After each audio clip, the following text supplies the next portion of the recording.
Nirmal rural మండలంలో తల్వేద, లంగ్డాపూర్, వేంగాపేట్ గ్రామాల్లో కేంద్ర ప్రభుత్వ నిధులతో పలు అభివృద్ధి కార్యక్రమాలకు ఎమ్మెల్యే మహేశ్వర్ రెడ్డి శంకుస్థాపన చేశారు.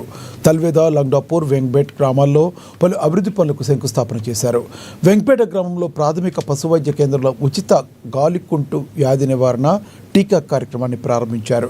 గ్రామాల అభివృద్ధి కేంద్ర నిధులతోనే జరుగుతుందని ఆయన పేర్కొన్నారు. ముఖ్యంగా ఎన్నో గ్రామాల్లో మహిళా సంఘాలకు చెందిన వారు సమావేశాలు ఏర్పాటు చేసుకోవడానికి భవనాలు, షెడ్లు కేంద్ర ప్రభుత్వ నిధుల ద్వారా నిర్మిస్తున్నట్లుగా తెలిపారు.